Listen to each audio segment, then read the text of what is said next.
Bendiciones, hermanos, cada uno, Manaoti, capítulo número 8. Leemos la palabra. Dice, ahora bien, el capítulo número 8 del libro de Hebreos.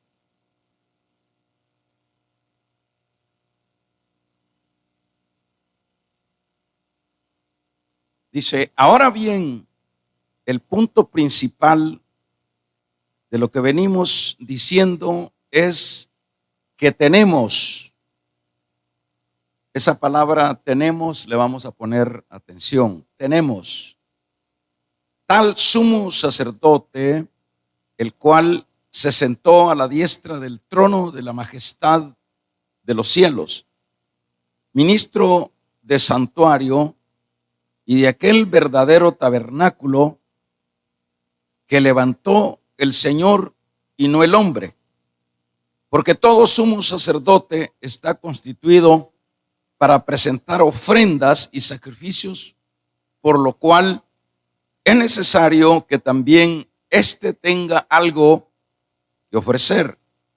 Así que si estuviese sobre la tierra, ni siquiera sería sacerdote, habiendo aún sacerdotes que presentan las ofrendas según la ley, los cuales sirven a lo que es figura y sombra de las cosas celestiales, como se le advirtió a Moisés cuando iba a erigir el templo o el tabernáculo, diciendo, mira, haz todas las cosas conforme al modelo que se te ha mostrado en el monte. Pero ahora, tanto mejor ministerio es el suyo, cuanto es mediador de un mejor pacto, establecido sobre mejores promesas. Porque si aquel primero hubiera sido sin defecto, ciertamente no hubiese procurado lugar o no hubiese habido lugar para el segundo. Porque, verso 8, reprendiéndolos, dice, he aquí, vienen días, dice el Señor, en que estableceré con la casa de Israel y la casa de Judá un nuevo pacto, no como el pacto que hice con sus padres el día que los tomé de la mano para sacarlos de la tierra de Egipto, porque ellos no permanecieron en mi pacto. Y yo me desentendí de ellos, dice el Señor, por lo cual este es el pacto que haré con la casa de Israel después de aquellos días, dice el Señor.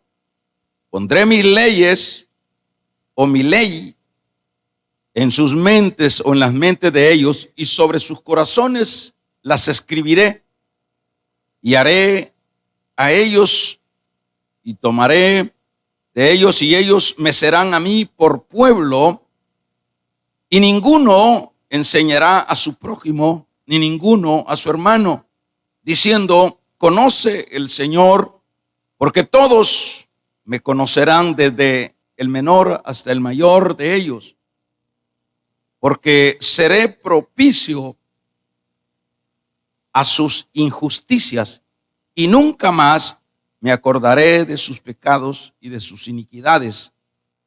Al decir nuevo pacto, ha dado por viejo al primero, y lo que se da por viejo y se envejece está próximo a desaparecer. Padre, te damos gracias. Amén. Bien, hermanos, vamos a tomar nuestros lugares ahí donde ustedes están. Vamos a platicar, a conversar, a predicar, como queramos llamarle. Vamos a desarrollar lo que son estos versículos del capítulo número 8.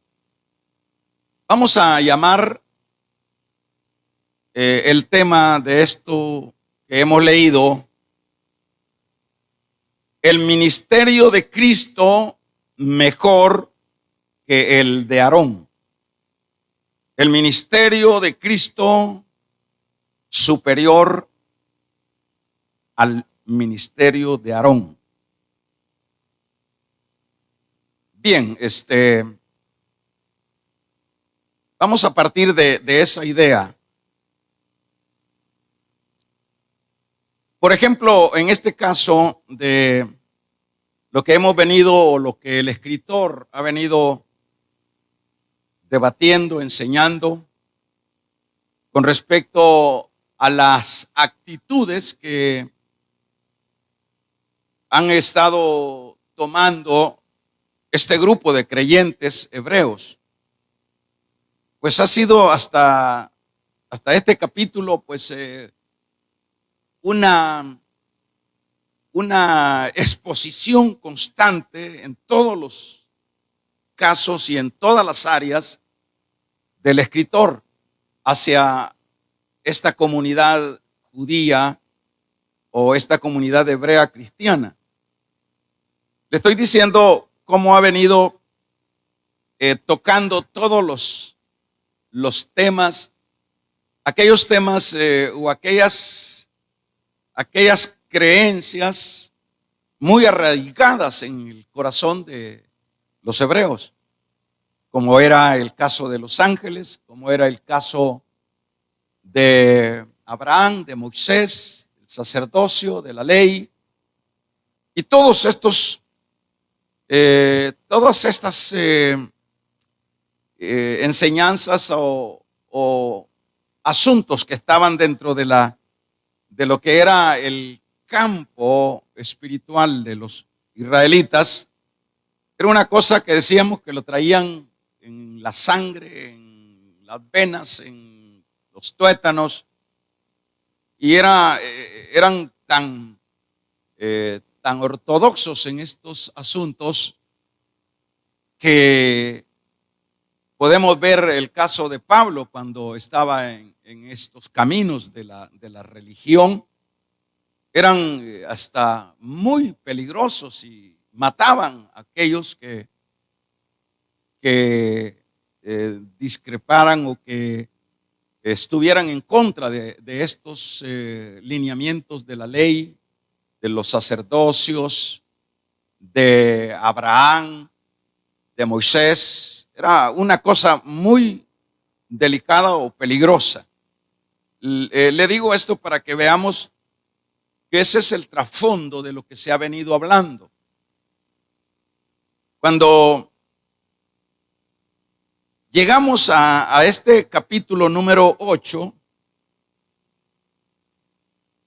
parecería que, fíjese, que se va como a repetir lo que se ha venido hablando, exponiendo en los capítulos anteriores, del 7 hasta el 1. Sería como, da la idea como que el escritor está haciendo una repetición a lo mismo que ha estado hablando, pero le voy a explicar que no es una repetición, sino más bien este capítulo número 8 sería como la tesis de lo que es todo lo que se ha enseñado. Es como cuando el estudiante, el que se va a graduar, va a defender una tesis o va a exponer la tesis de su carrera. En este caso, eso es lo que en este capítulo número 8 vamos a desarrollar. Es decir, es la tesis de todo lo que es, de las clases y de todo lo que se ha expuesto en los versículos, en los capítulos anteriores. Por ejemplo, en este caso, vemos que a manera de tema decíamos el ministerio de Cristo es mucho mayor que el ministerio de lo que es el ministerio de Aarón. Estamos hablando de los sacerdocios ahí. En este caso, vamos a ver por qué es mejor. Esto sería entonces la tesis. ¿Por qué es mejor? Es como un resumen, es como una exposición de comparaciones con lo que es la tendencia o el arraigo de los hebreos en sus cosas pasadas. Por ejemplo, dice en este caso que es un punto importante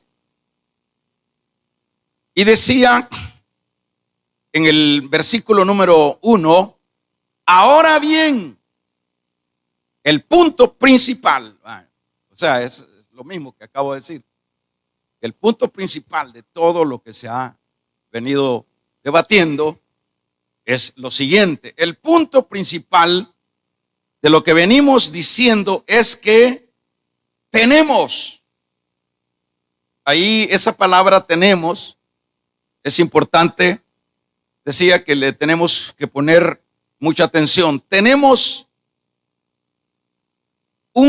dice a continuación, tenemos tal sumo sacerdote, el cual se sentó a la diestra del trono de la majestad de los cielos.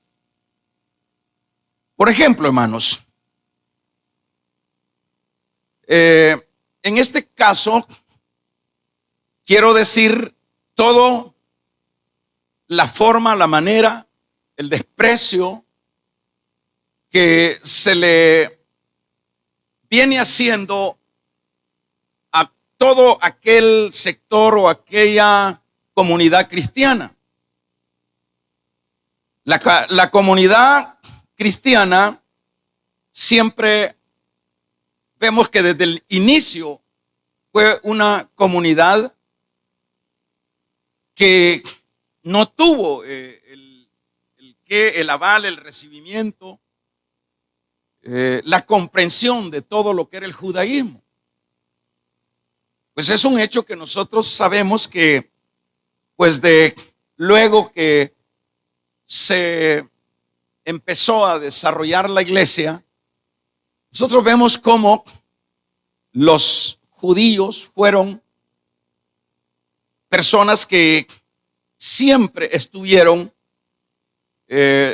queriendo dar su posición de la superioridad de lo que era lo de ellos con la comparación de aquellos que seguían a Jesús.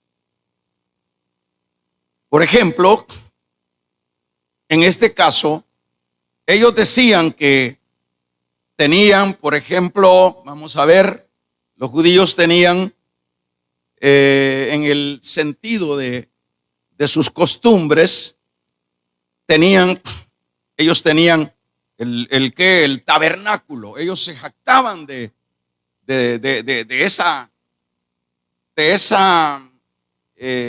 ese asunto del templo, tabernáculo, igual. Se jactaban de su sacerdocio, de sus ofrendas, de sus ceremonias, de su templo. Se jactaban de sus hermosas vestimentas sacerdotales. Y al jactarse de todas estas cosas, y es un hecho pues que ellos, como es el trasfondo a quien se dirige esta carta, dado esa jactación y dado esos arraigos, es por lo cual ellos están siempre con la mirada hacia estas cosas, porque siempre los judíos, los de la religión, los que profesaban el judaísmo, que era prácticamente la religión judaica, se jactaban de todo esto. Se jactaban de, como decíamos, de sus tabernáculos, se jactaban de sus sacerdocios, se jactaban de sus ofrendas, de sus ceremonias. Todo eso era una cosa que no podía tener una oposición que no tuviera problemas con ellos. Imagínense que pues los ahora creyentes hebreos, con todo esto, es algo que no deja de hacerlos pensar y de hacerlos, diríamos, tambalear. Pero la tesis que el escritor va a dar es, en este caso, va a empezar a expresar en este versículo número 1 en adelante, ¿cuál sería ahora? Voy a ubicarlo de esta manera. Les está diciendo a los que les ha dado las materias en los capítulos anteriores, les va a decir, ahora nosotros, le dice, como cristianos, por ejemplo, aquellos se jactan de su tabernáculo, de su templo, de sus sacerdocios, de su ley, de sus ropajes, aquellos se jactan. Pero el contraste de esto es, pero dice, pero nosotros tenemos, en este caso, nosotros tenemos tal sumo sacerdocio. Esta es la tesis, esta es la explicación de que esto es lo superior a lo cual ellos se jactan. Nosotros tenemos, dice acá, nosotros tenemos tal sumo sacerdote, el cual se sentó a la diestra del trono de la majestad de los cielos. Versículo número 1. Vamos a ver si es comparable la jactancia de los otros con lo que ahora el pueblo creyente tiene. Vamos a ver si hemos venido hablando de lo que es el sacerdocio que era según el orden de Aarón. Nosotros sabemos que pues ya lo hemos venido enseñando y lo vamos a seguir remachando, que era un sacerdocio temporal, que era un sacerdocio que envejecía, que moría, y que realmente, aun cuando hacía una función sacerdotal como eran los sacrificios, este sacerdocio carecía de lo que era el no haber sido alcanzado por el pecado. Eran pecadores igual que los demás. Entonces ellos tenían que hacer expiaciones por sus mismos pecados. Y claro que, imagínense que este sacerdocio arónico tenía el alto privilegio, que esto era algo que lo anhelaba, aún los mismos israelitas anhelaban tener tales privilegios como eran los privilegios de los levitas, de los sacerdocios levíticos, de ministrar los asuntos de Dios en el templo. O sea, acuérdese que el templo era el símbolo máximo de ellos. Pero vamos a ver, entonces en el contraste es que, ahora bien, dice, el punto principal, es decir, lo principal en esto que hemos estado hablando, es dicho de otra manera, de lo que venimos diciendo es que tenemos tal sumo sacerdote del cual se sentó a la diestra del trono de la majestad de los cielos. Entonces comparemos los que están ministrando, los que han ministrado en el templo hecho de hombre, con lo que es ese que ahora como creyentes tenemos, que ahora tenemos ese sumo sacerdote, el cual se sentó a la diestra del trono de la majestad de los cielos, ministro del santuario, dice el verso 2, y de aquel verdadero tabernáculo que levantó el Señor y no el hombre. Estamos viendo esta tesis entonces acá, que lo que está diciendo es, comparen. Entonces, denme ustedes argumentos fuertes con respecto, rebátanme, estaría diciendo acá el escritor, rebátanme ustedes los judaizantes, y esto sería para los de todos los tiempos, los judaizantes de todos los tiempos, rebátanme y compárenme, hagamos la comparación. En el caso, el sumo sacerdote o el sacerdocio a cual nosotros pertenecemos, está diciendo, ese que tenemos nosotros, sumo sacerdote, el cual se sentó a la diestra, es decir, en el verso 2 dice, ministro del santuario y de aquel verdadero tabernáculo que levantó el Señor y no el hombre. Esto es tremendo. Esto es poderoso lo que está diciendo. Si usted no le ha sentido sabor a esto, pues empiece como a agarrar el hilo. Es decir, hay una posición, hay una exposición de comparar. En este caso, que es el resumen, en este capítulo 8. Por ejemplo, él es este sacerdocio nuestro, este sacerdocio de los creyentes, no está ministrando en el templo hecho de mano de hombre, sino está ministrando es ministro, dice el verso número 2, ministro del santuario y de aquel verdadero tabernáculo que levantó el Señor y no el hombre. Es tremendo esto, ¿verdad? Es ahí donde está el que tenemos nosotros como creyentes. ¿Por qué no, hermanos, no alegrarnos extremadamente nosotros los creyentes? Y digo los creyentes contemporáneos por el hecho de que esto ya pues se escribió para los hebreos de aquel entonces, pero es un hecho que es para la iglesia del Señor contemporánea y de todos los tiempos. Es una noticia, es una verdad que la estampa el Espíritu Santo en esta palabra para nosotros. Entonces nosotros, imaginémonos más bien a quién pertenecemos, a quién tenemos.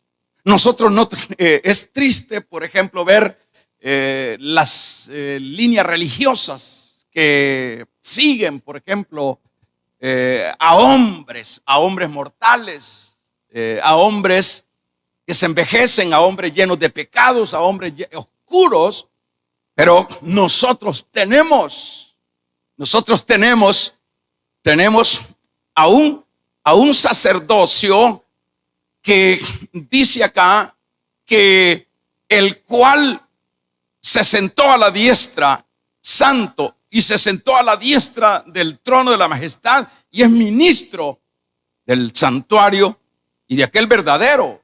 Entonces quiere decir que cuando dice que es el verdadero, quiere decir que todo lo otro no era verdadero. Ya lo vamos a ver más adelante. Todo lo otro no era verdadero.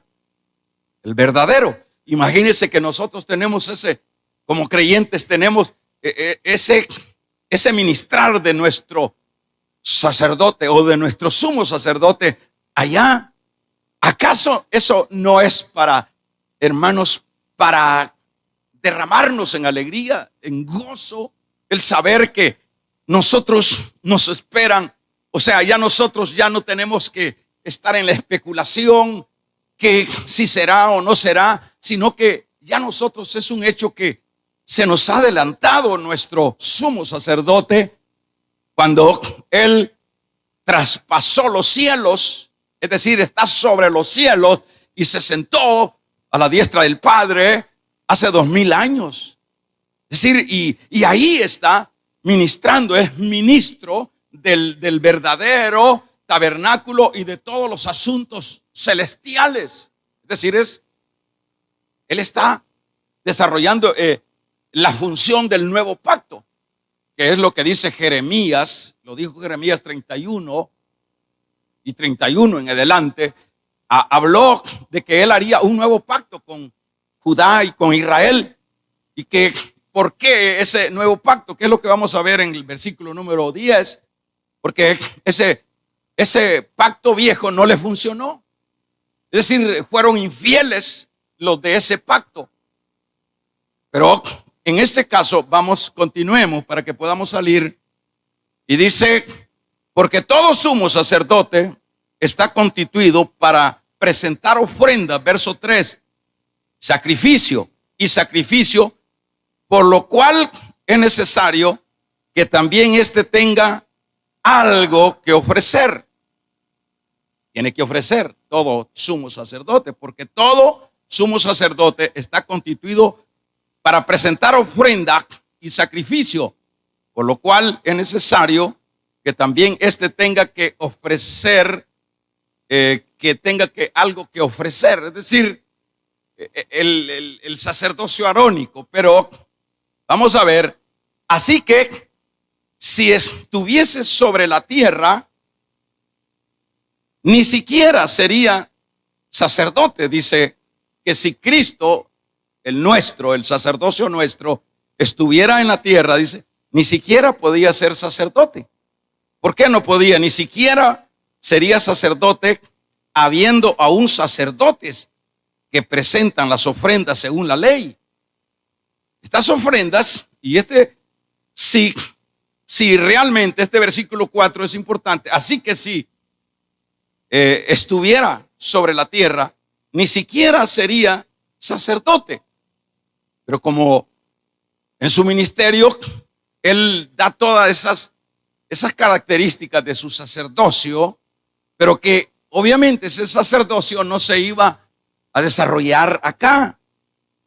Porque imagínense que, fíjese bien que aun cuando el Señor era judío y era el mismo sumo sacerdote perfecto, él nunca, cuando él visitaba a Jerusalén en las fiestas, él nunca entró al lugar santísimo. Él nunca ahí solo el sumo sacerdote, el hombre del linaje de Aarón. Jesús no, ¿por qué? Porque había un sumo sacerdote que estaba dentro del pacto antiguo. Entonces ahí él no entró nunca, mientras él estuvo en su ministerio. Así que si él estuviera sobre la tierra, ni siquiera sería sacerdote, habiendo pues sacerdotes que presentaban las ofrendas según la ley. Él nunca se metió en esos asuntos. Él, como judío, llegaba a la fiesta siempre. Desde pequeño él llegaba a las fiestas. Acuérdese que cuando se le perdió a su mamá, ellos desde pequeños como judíos siempre 30 y pico de fiestas haber él asistido. Versículo 5, los cuales sirven a lo que es figura y sombra de las cosas celestiales, como se le advirtió a Moisés cuando iba a erigir el templo allá en el desierto, va diciéndole, mira, haz todas las cosas conforme al modelo que se te ha mostrado en el monte. Versículo número 5. Ahí está diciendo el que no está repitiendo, sino el que está defendiendo su tesis. Aquí le está diciendo, los cuales sirven a los hombres, figura, le está diciendo, toda era figura, porque, por ejemplo, y sombras de las cosas celestiales, como en este caso se lo advirtió el Señor, dice este versículo 5, a Moisés, que debía de hacerlo exactamente. Quiere decir en este caso que Moisés, el modelo que se le dio del tabernáculo, era el modelo del cielo. del tabernáculo del cielo, donde ahorita está nuestro sumo sacerdote. Es decir, todo eso que hizo Moisés, y se le dio lineamientos que no podía hacerlo de ninguna otra manera, no le podía cambiar nada, sino así como se lo dio el modelo o el diseño o el plano en el monte. En este caso, entonces está diciendo, los cuales sirven como figuras. Todo, dicho de otra manera, señores de la ley, estos eran figuras. Tanto los sacerdocios, el sacerdote eran figuras. Eso está diciendo acá, figuras, sombras de las cosas celestiales. Todo es ministrar. Por ejemplo, vamos a ver, fíjese que hay que ponerle atención a esto. Por ejemplo, cuando dice que se le dio el modelo a Moisés y que no podía alterarlo. Y cuando leemos nosotros en el versículo número 2, quiere decir que las ministraciones espirituales son del cielo, pues, son actividades de allá y que el Señor las plantó en la tierra, pero que eran figuras, las que estaban en la tierra de lo que era real en los cielos. Entonces en el versículo 4 habla con respecto al versículo número 2, que quién es el sacerdote ahí en ese ministrar, es Jesús, el sumo sacerdote, solo que allá. Entonces quiere decir que en el cielo hay ese tabernáculo. Quiere decir que cuando la iglesia, cuando nosotros nos vayamos de esta tierra, siempre vamos a estar congregándonos. Siempre vamos a estar ministrando. Siempre vamos a estar en actividades espirituales. Siempre porque aquí el sumo sacerdote dice, él es ministro del santuario y de aquel verdadero tabernáculo que levantó el Señor, no con mano de hombre, el verso número 2, no con mano de hombre. Entonces quiere decir que cuando vayamos, aquellos duros para congregarse acá en la tierra, en las iglesias, esos van a tener problemas. Los cada 8 meses, esos van a tener problemas por el hecho de que las actividades, de acuerdo a estos versículos, siguen en el cielo. Y acá, por ejemplo, porque acá lo que está diciendo que todo lo que se hizo durante tantos siglos de esas administraciones judías, en ese campo de la ley y del viejo pacto, todos eran figuras. Tanto los sacerdocios, tanto el templo, todo eso eran figuras. Porque vamos a ver, pero ahora, verso 6, tanto mejor ministerio es el suyo. Por eso decíamos a manera de tema, el ministerio de Cristo mejor que el de Aarón, en este versículo número 6, pero ahora tanto mejor ministerio es el suyo, cuanto es mediador de un mejor pacto. Aquí está el pacto nuevo, establecido sobre mejores promesas. Todo es diferente. Por ejemplo, el nuevo pacto, como decíamos en Jeremías, que es también se ve en el versículo número 10 en adelante de este mismo capítulo 8. Pero aquí está diciendo, pero ahora tanto mejor ministerio que el de los que ustedes quieren regresar es este. ¿Por qué? Porque en primer lugar está en el tabernáculo original. Es el sacerdocio perfecto, el gran sumo sacerdote, el que no se muere, el que no tiene que ofrecer sacrificios por sus pecados, porque fue tentado en todo, pero sin pecado. Pero ahora tanto mejor ministerio es el suyo, cuanto es mediador de un mejor pacto, establecido sobre mejores promesas.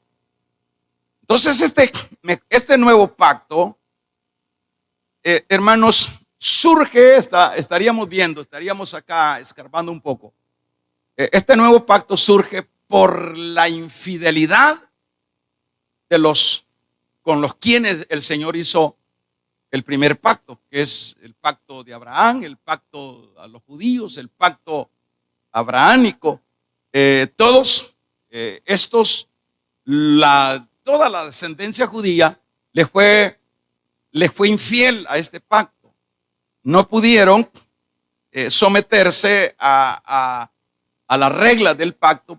Bueno, ya vamos a ver, pero en este caso, en este nuevo pacto, que es diferente, por ejemplo, este nuevo pacto lleva implícito el Espíritu, ¿verdad?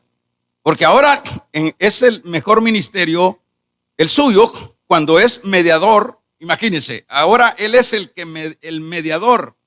Mediador es el que intercede. Mediador es el que está representando al penitente. En este caso es mediador de un nuevo pacto establecidos en sus mejores promesas. Por ejemplo, en el capítulo número, allá nosotros vemos cuando está llevándose a cabo la cena o la Pascua, donde se celebra la cena, la última Pascua del Señor, donde simultáneamente también ahí celebró la Santa Cena o la Cena del Señor. Él ahí dijo, cuando quiebra el pan, cuando toma el pan, cuando toma la copa, este es el nuevo pacto en mi sangre. Este es el nuevo pacto en mi sangre. Ahí se firma, ahí está la escritura, por decirlo, el sello, la rúbrica del nuevo pacto en mi sangre. Y esa rúbrica era con su propia sangre.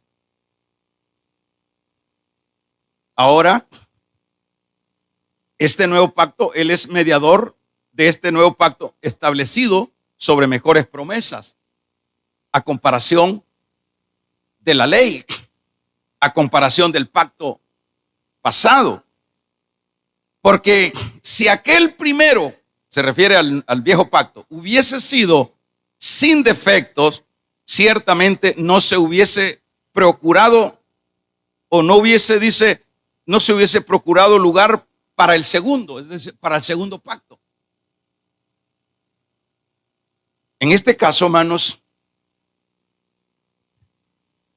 ¿cuál es el asunto que podíamos ir como entresacando de esto?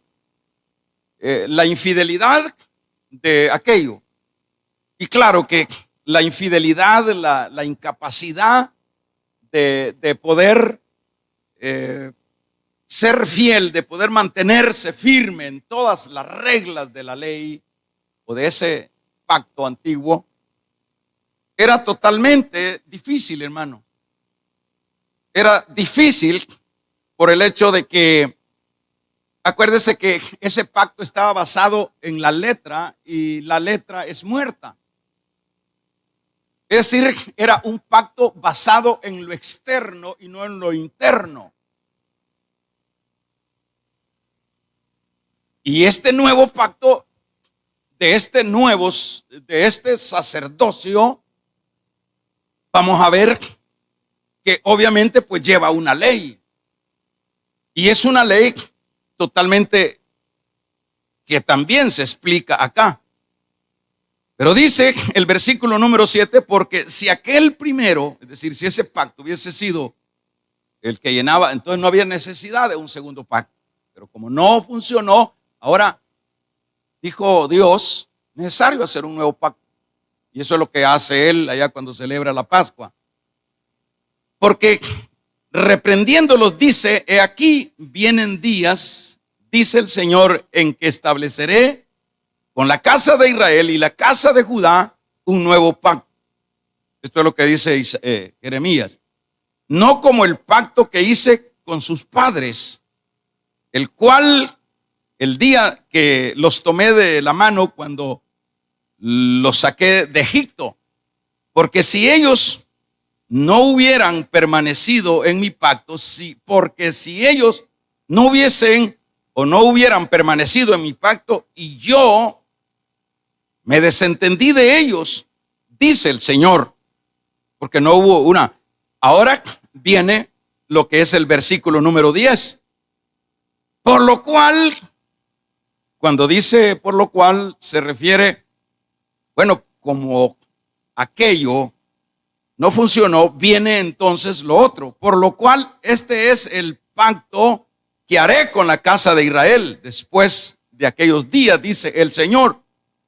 Pondré mis leyes en su mente o en la mente de ellos, y sobre sus corazones las escribiré, y seré a ellos por Dios, y ellos me serán a mí por mi pueblo. Ninguno enseñará a su prójimo, ni ninguno a su hermano, diciendo, conoce al Señor, porque todos me conocerán, desde el menor hasta el mayor de ellos. Vamos a ver, entonces aquí era ya una promesa de antes, a través del profeta Jeremías, capítulo 31. Y este nuevo pacto se establece, como decíamos, en esa Pascua, en esa cena. Pero cuando estamos hablando de este nuevo pacto, obviamente decía hace un momento que este pacto lleva el trasfondo de una nueva ley. Pero que esta nueva ley ya no es letra muerta, como es el caso de la ley del viejo pacto. Es letra muerta. Letra muerta en el sentido de que se dirigía a lo externo y no a lo interno, como acabo de decir. ¿Por qué a lo externo? Por ejemplo, lo externo era no haga esto, haga esto, no cometa esto. Todos eran reglas, eran reglas puramente de conductas que se exigía en el antiguo pacto.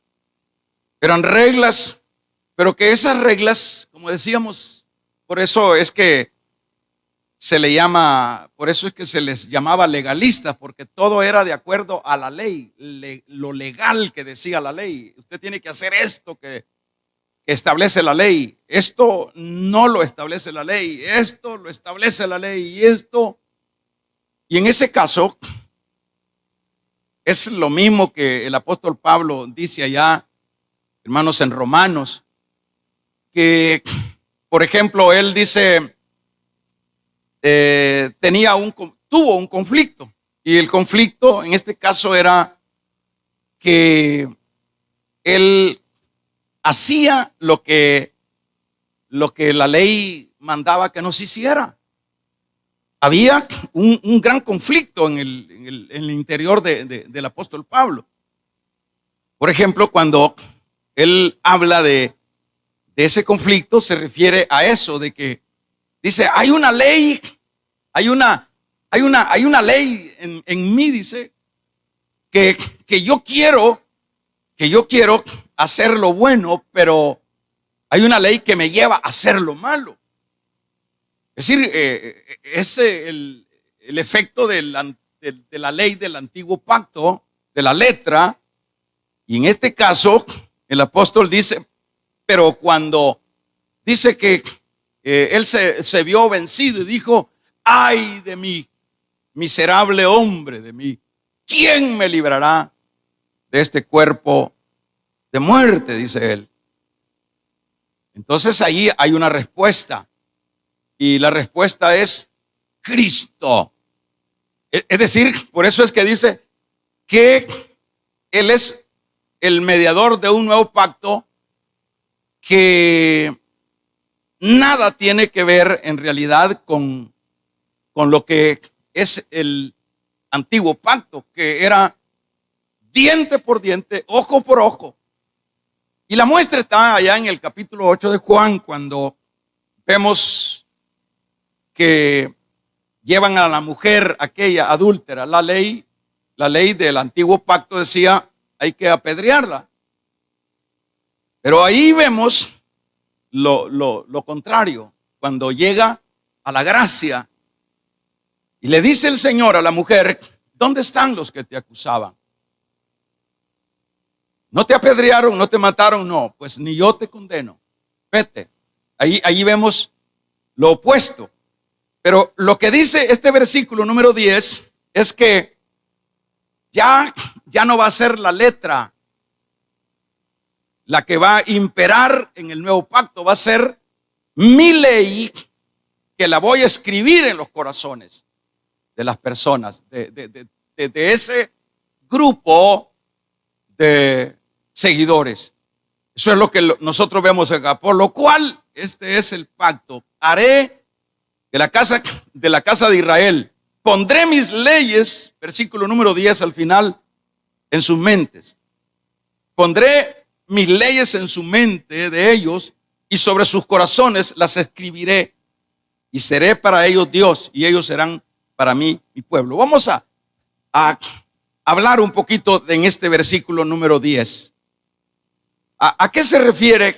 Escribiré mis leyes. Este es ya el nuevo modelo del nuevo pacto que lidera el nuevo sacerdocio, que ministra no en el templo hecho de hombre, sino en el templo hecho por Dios, que es en el cielo.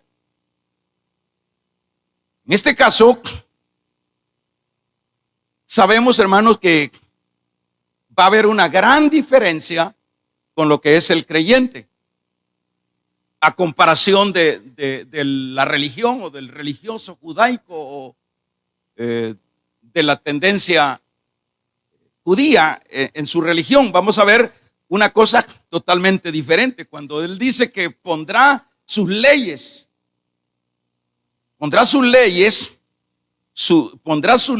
en la mente de ellos, y sobre sus corazones escribiré, dice, de ellos a mi Dios en sus corazones. Quiere decir que ahora, allá en el monte de lo que se le llama el monte el sermón del monte, en el capítulo 5 al 7 del Evangelio de San Mateo, ahí vemos la nueva ley del nuevo pacto. Y ese es un resumen de lo que es la ley del nuevo pacto, del capítulo 5 al capítulo 7. Ahí es un pequeño resumen de la ley del nuevo pacto, que si la comparamos con la ley del antiguo pacto, que lo basaba la ley, la letra muerta, es totalmente diferente, porque en esa ley que da en el capítulo número 5 al 7 de San Mateo, esa ley el Señor la estableció en el corazón de las personas. Entonces, en este caso, ahí dice que ustedes se han dado cuenta, dice que en el pasado era ojo por ojo, diente por diente. Aquí es lo contrario. Allá te daban, aquí pon la mejilla, allá te pedían la capa, si te piden la capa, da también la túnica, y todo es totalmente diferente a los reglamentos del antiguo pacto, basado en la ley que era nada más ley muerta, es decir, letra muerta, perdón. Porque lo aclaro, no es porque usted va a decir, bueno, y no es lo de Dios, sí, pero como todo era una prefiguración de lo que iba a ser la realidad, pues no era un asunto eterno acá en la tierra, no era una cosa estable aquí en la tierra. Todo, la ley era transitoria mientras venía la ley del amor, la ley del nuevo pacto. En ese sentido es que era letra muerta. porque era transitoria también. Por ejemplo, lo que dice la ley dice Pablo no vino para salvar. La ley vino para señalar nada más. Ese adulterio, ya se cometió, piedra, ejecución. Por eso se llama el ministerio de muerte. Se le llama a la ley del antiguo pacto, porque todo era muerte. Todo era muerte. Ahora, en este caso, cuando él dice, las escribiré en sus corazones, ahora ya nosotros no necesitamos, hermanos, los creyentes, les estaría diciendo, en contraste, el expositor a los hebreos cristianos, le dice, ahora los cristianos ya no necesitamos lo que es la ley, la ley externa, porque ahora ya Él estableció su ley en nuestros corazones. Y vamos a ver cómo se resuelve este asunto. Porque me va a decir, bueno, pero yo no veo nada aquí en mi pecho, no veo nada, dice alguien. Pero el asunto es que, hermanos, por ejemplo, en el capítulo, vamos a ver, número 8 de Romanos, habla de algo de esto. Por ejemplo, en el versículo número 2, porque la ley del Espíritu de vida en Jesucristo, Jesús me ha librado de la ley del pecado y de la muerte, dice acá. Entonces quiere decir que porque la ley del Espíritu de vida, esto es importante. Esta ley es del Espíritu de vida, dice acá Pablo. Esa me libró de la ley de la muerte. Porque la muerte era ojo por ojo. Pero la ley del Espíritu de vida lo libra porque, vamos a ver, porque ya está en el corazón de la persona, en la mente. Está en la mente, en sus emociones, está en su corazón, que sería el corazón, sus reacciones son las emociones, y está interno. Es decir, que cuando el creyente entonces no necesariamente necesita que le anden diciendo, mire, eso es pecado. No, porque ya está su ley en nuestros corazones.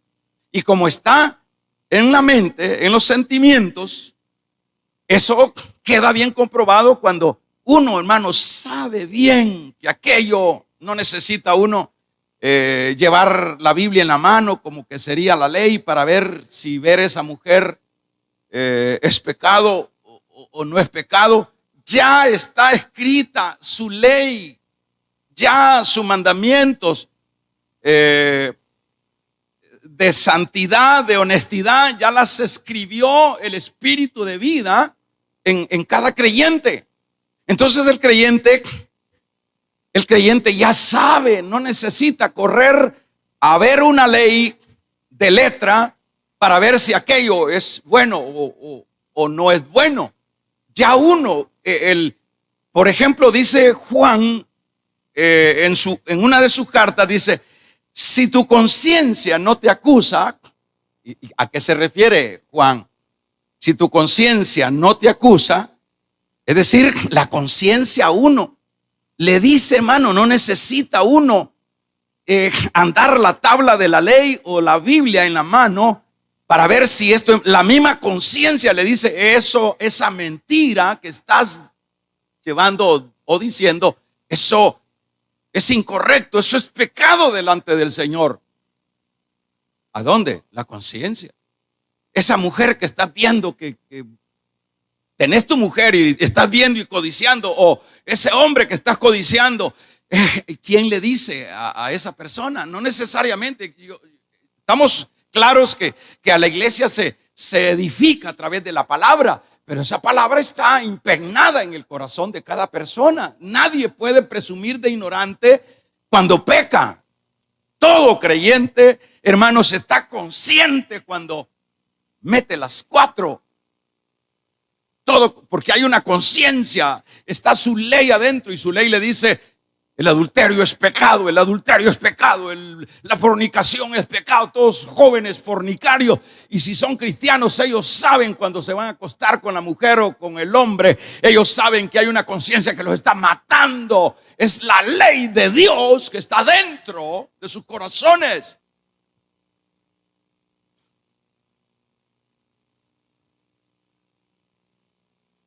Y hay personas que no es cierto que alguien que sea creyente, a menos que no lo sea, que no le duela pecar. No es cierto. Muchas veces ahí anda la gente aparentando cristianos, pues, porque hay cristianos que son cristianos y aún teniendo la ley, tu conciencia le dice, tu conciencia te dice que estás bien. Como dice Pablo, el espíritu al espíritu se comunica. Tu conciencia te dice, estás bien. Uno se siente, hermanos, saludable espiritualmente. Cuando uno es injusto, si a ese injusto la conciencia no le dice, mira, estás haciendo una injusticia, bien la tiene cauterizada, como dice Pablo en el capítulo 1 a los romanos, o bien no es cristiano, pero todo creyente siente que está haciendo lo incorrecto porque adentro siente un dolor por aquello. ¿Por qué? Porque ya ahora les dice el escritor a los desertores o a los que quieren desertar, ahora les dice, es diferente. Ustedes, para seguir con la idea de la tesis, ustedes tenían la letra muerta, pero nosotros tenemos la ley viva. Ustedes tenían, ahora el cristiano puede decir, diría esta exposición, ustedes se jactan del templo hecho de hombre, nosotros nos jactamos del templo hecho de Dios. Ustedes se jactan del sacerdocio arónico, nosotros nos jactamos del sacerdocio del orden de Melquisedec, que fue sin pecado y que está ministrando, es ministro de las cosas celestiales, no en la tierra, sino en el cielo. Ustedes se jactan de sus vestimentas sacerdotales, nosotros nos jactamos, dirían los cristianos, de las vestimentas santas de nuestro sacerdocio o de nuestro sacerdote. Ustedes se jactan de las figuras, nosotros nos jactamos de las realidades. Esa es la tesis. ¿Ah? Entonces, ustedes se jactan de la ley escrita, nosotros nos jactamos de la ley no escrita en un papel, sino en el corazón. Nosotros tenemos la ley en el corazón. Y eso es precioso, pues, porque, dice hermano, eso es precioso porque uno no necesita, pues sí que le anden diciendo, mire, hermano Julano, ahorita va a salir usted por este camino, va a ir por esa calle. Tengan cuidado no andar viendo mujeres si es hombre, ¿verdad? Tengan cuidado. Aquí le voy a dar una nota. No mire para ningún lado, va a ir a chocar y se va a matar. No, ese asunto es adentro. Uno sabe adentro. Por ejemplo, si ese hombre, que todos pues padecemos, aquí nadie puede presumir de que es el gran santo, pero todos carecemos de debilidades. Por ejemplo, halló por ahí un dinero que usted sabe que tiene dueño, pues que es de Julano de tal, y que ahí estuvo él y ahí se le cayó la cartera. Y usted dice, bueno, a la verdad que aquí no hay nadie que mire, pero yo sé que Julano estuvo ahí dejó. Como por decir algo, aquí yo vengo a predicar, a veces vengo a la carrera y dejo aquí la cartera y a veces anda llena de billetes de a 100. y, y lo haya ahí un hermano y dice, aquí está solo y ya todos se fueron y agarro esta. El problema es que la va a agarrar y lo que va a hallar ahí son recibos de pago, pero la licencia y algunos otros papeles. Pero ahí viene, hermano, dice, yo me la llevo. Hay algo adentro que le dice, mira, estás haciendo mal, esto, entrega, eso no es tuyo. Tienes que entregarlo. ¿Y qué es eso? Es la ley de Dios adentro. O sea, por eso nadie puede presumir, mire que yo pequé porque no tuve consejero. Y yo pequé porque nadie me atendió. Y yo me fui al mundo porque realmente no, nadie puede andar ahí echándole la culpa a nadie, porque haré un nuevo pacto. Y ese nuevo pacto, pondré mis leyes en su mente, en su corazón. Ahí en su corazón, ahí está mi ley. Y sobre su corazón las escribiré. Mente son las emociones. Esta ley que escribe Dios en lo interno, esta ley va a todas las áreas del ser humano, a todas las áreas, y toca todas las áreas. Ellos me serán a mí por pueblo, y ninguno enseñará, es decir, ninguno va a desconocer cuáles son los principios que establece Dios.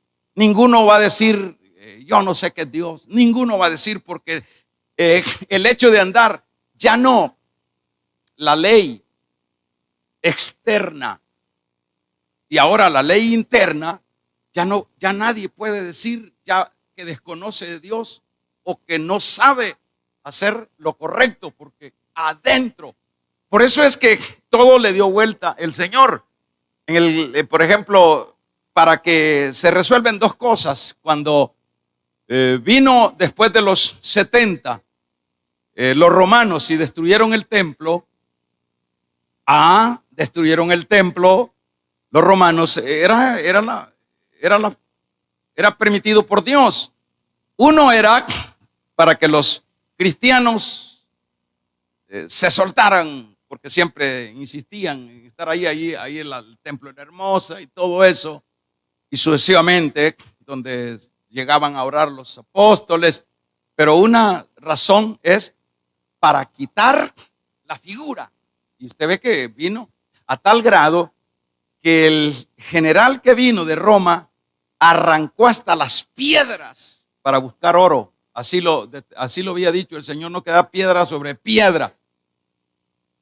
Y desde entonces no hay templo en Jerusalén. Es decir, entonces dirían, ustedes se jactan de su templo, diría aquí la tesis. Pero nosotros los cristianos nos jactamos del templo verdadero, que no ha habido general y ni habrá diablo que lo pueda demoler. Tremendo. Entonces, dijo allá en Corintios 3, habla que ahora nosotros somos el templo. ¿Quién? La iglesia. Así que el Espíritu Santo está en nosotros, porque nosotros somos el templo ahora de Dios y las leyes de Él están en nosotros. Tremendo. Esto sí que es interesante.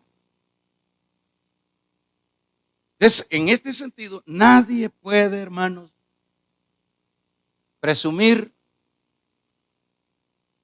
de ignorancia o presumir de que no sabía que eso era malo, ¿verdad? Hay algunos que preguntan, mire, ¿y fumar es malo? ¿No? Porque en la Biblia no habla del cigarro. Es malo, ¿no? Fumar. ¿Por qué pregunta una persona de esas si es malo?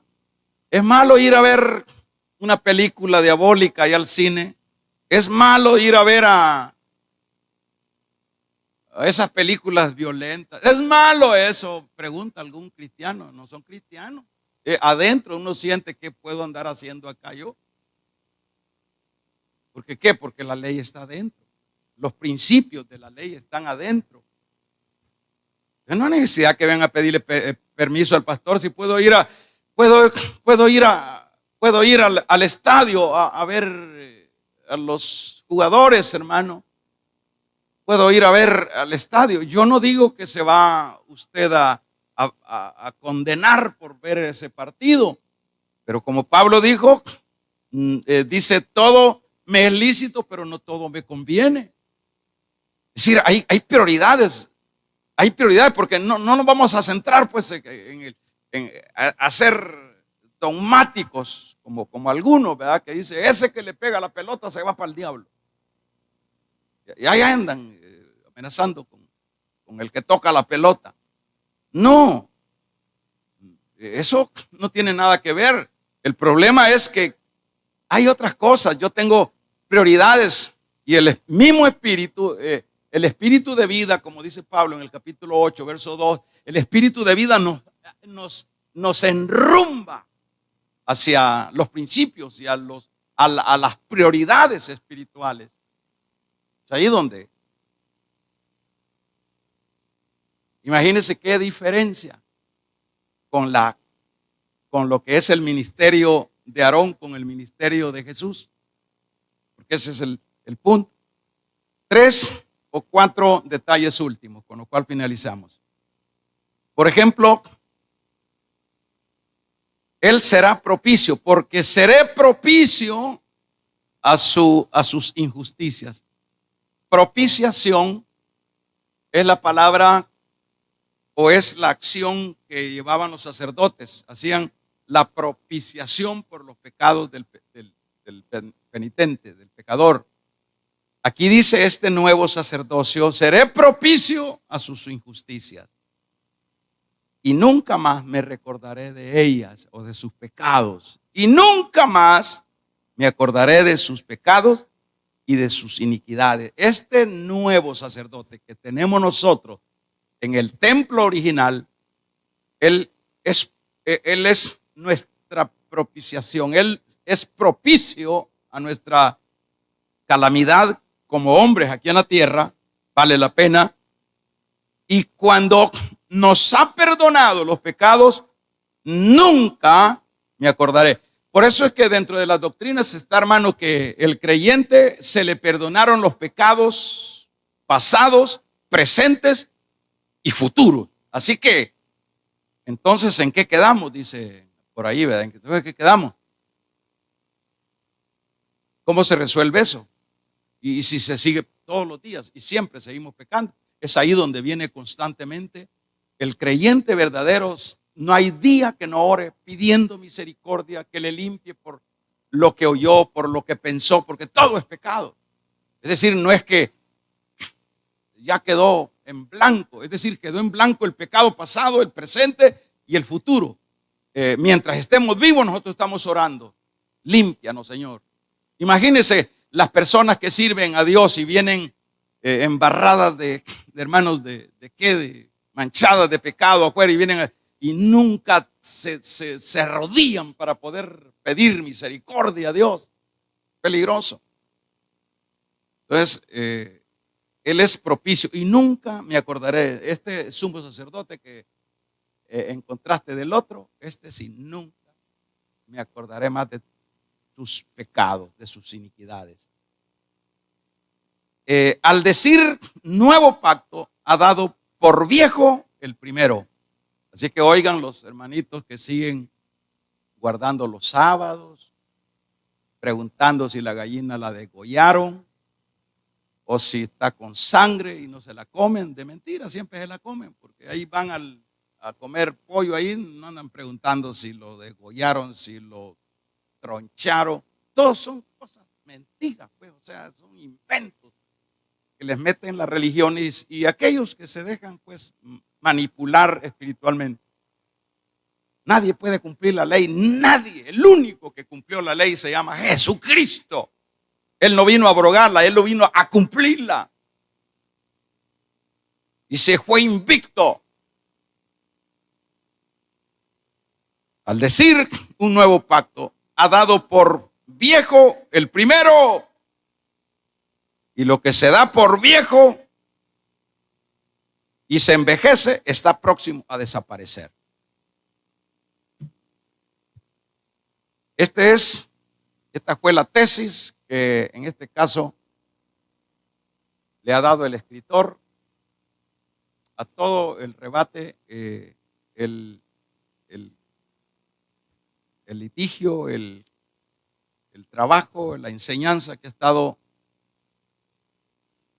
expresando a los hebreos creyentes.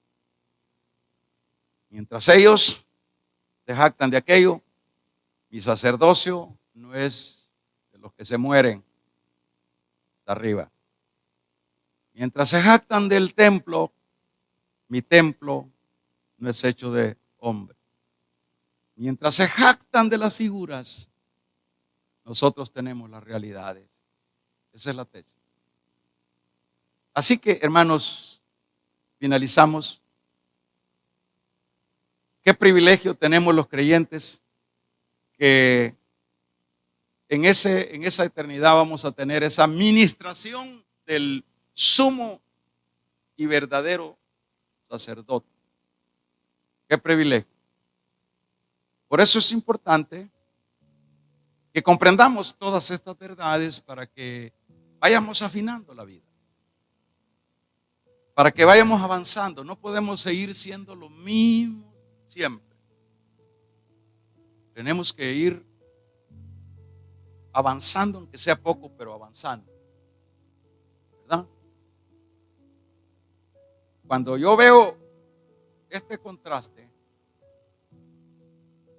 digo, qué bueno, qué grande ha hecho Dios, qué misericordia ha hecho Dios en este nuevo pacto, que quitó las sombras y nos dejó las realidades, que quitó,